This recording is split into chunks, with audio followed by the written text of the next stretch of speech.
نتوما الاخوان كما كنعرفوا كاين الكلاسيكو، ماشي اي كلاسيكو عادي، ماشي الدوري الفرنسي وماشي الدوري الايطالي وماشي الدوري الانجليزي.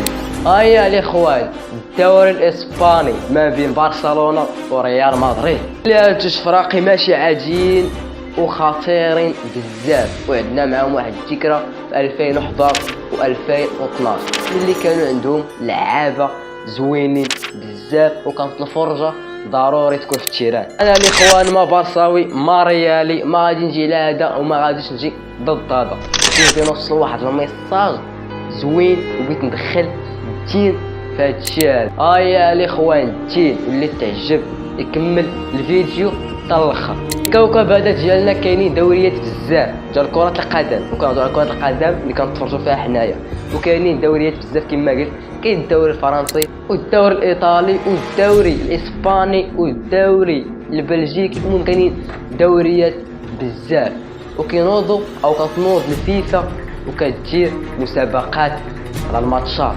كيفاش، واللي كيخليهم الاخوان يبداو يقمروا على المباريات، خصوصا في هذا الدوري او الكلاسيكو ديال البارسا والريال، المباريات ديال الدوري الانجليزي او بصفه عامه نقولوا تشامبيونز ليغ، اللي كيقول الدين ديالنا ضد هذا الشيء هذا وما خاصوش يكون تتقمر على فرقه وفي الاخر انت اللي خاسر مع الله عز وجل. هاجا الاخوان حقيقه كنقولها لكم، ما باقيش ديروا وتقمروا على جوج فراقي شكون اللي غادي يربح، حيت في الاخر راك ما رابحش نتايا هما اللي رابحين. بحال ادوان اكسبيرت لما تيقول له كاع ما عرفت يعني ما غتربح لا 100 درهم لا اي، الا كاع قلنا ربحوا وجدوا الفلوس داكشي فراه حرام، حيت انت كتقمر على فرقه كتربح، هي اللي ربحات هي اللي دات الكاس انت ما درتي والو. زائد حاجه وحده كيكون الحقد ما بين المشجعين والكره. كيفاش الكره والحقد ما بين المشجعين؟ واش كيدابزوا في التيران ولا كيفاش؟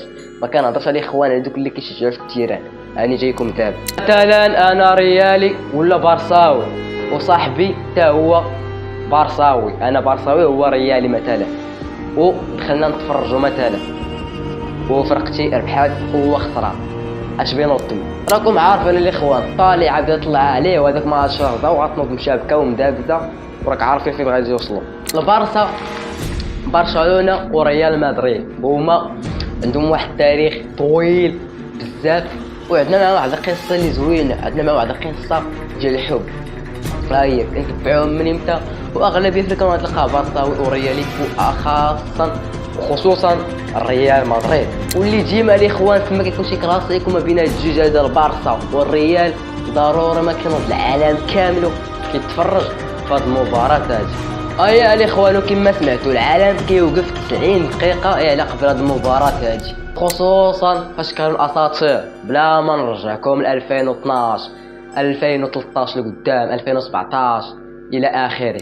حتى دابا الاخوان مازال الحلاوه ومازال المتعه في هذا الكلاسيكو هذا. الميساج الاخوان اللي غادي نوصل هو شجعوا باداب، وراك انت ما رابح والو واخا تشجع وسميتو، المهم الفرقه ديالك غتربح وغتفرح حتى نتايا، داكشي اللي غتربح هو الفرح، اما الفلوس والقمه وداكشي غتخسر انت وغتخسر العلاقه ديالك مع الله عز وجل. حبنا حنايا وحب هاد المباريات هادو هما اللي كيخليونا نزيدو او يتزاد فينا الدوبامين. فالكلاسيكو الاخوان غادي يكون مع 8 وغادي يكون كلاسيكو قاسي بزاف، والبارسا غتلعب على جهده.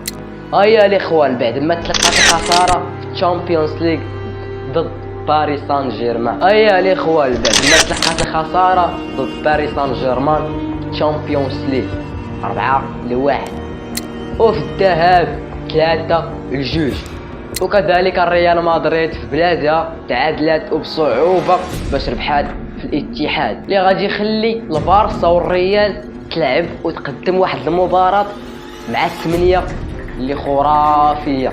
فكنتمنى من الناس اللي كيديروا المراهنات او كيقمروا ما بقاوش يقيسوا هادشي، حيت اصلا انت ما رابح والو، اش بيتربح فلوسك الحرام ما دير بها، غتضرك بصحتك او غترجع لك بالسوق. فدون هذه الفكره في راسك عاد طبقها. كان معكم إلياس بارتير، تهلا.